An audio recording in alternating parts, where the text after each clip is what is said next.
નમસ્કાર મિત્રો, ટાઈમ અનુકૂળ આયુર્વેદ ધીરુભાઈ સલાળાવાળા. આ હાણા ડુંગર છે. અહીંયા એક આપણો મિત્ર છે કિશન કરીને, વર્ષોથી આ ગોલાનું કામ કરે છે. બહુ જોરદાર ગોલા બનાવે છે. તો આ ખોડિયાર ગોલાની લારી છે. બહુ સરસ ગોલા બનાવે છે. હાણા ડુંગર આવો તો ક્યારેક અહીંયા ખાવા માટે આવજો.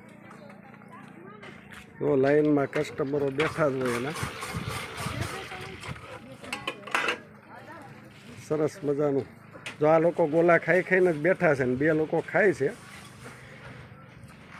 કેમ છે ભાઈ? મજામાં? તમારું નામ શું? મુકેશભાઈ મકવાણા. લે, અમે મકવાણા જ છીએ, અમારા ભાઈઓ જ નીકળ્યા. હે મુકેશભાઈ, આ તમે અહીંયા ગોલો ખાતો કિશનભાઈ ત્યાં, કેવો ગોલો હતો? સારો હતો ને? કોઈ જાતનો આમ સેકરીન વાળો નહીં, પ્યોર ખાંડની અંદર સાહણી બનાવે છે. સરસ હતો ને? જા કિશનભાઈ છે, લગભગ અવડો હતો કિશન ત્યારથી નાની ત્યાં ગોલા ખાઉં છું. એને બાપુજી પહેલી વહેલી લારી અહીંયા મેલી હતી. એ એટલા સમય થાય કિશનભાઈ આપણે એ છે ઓળખાય. જોરદાર ગોલા બનાવે, પ્યોર ખાંડની અંદર સાહણી બનાવે છે, કોઈ એસએસ વાળી નહીં. એટલે અહીં નીકળું એટલે આ કિશનભાઈની યાદ મારે ગોલો ખાવાનો, અને પાંદડા લેતો હું, મને પાંદડામાં બનાવી દે. જો અહીંયા બનાવે છે કિશનભાઈ, એમ કરો તો બતાવો તો.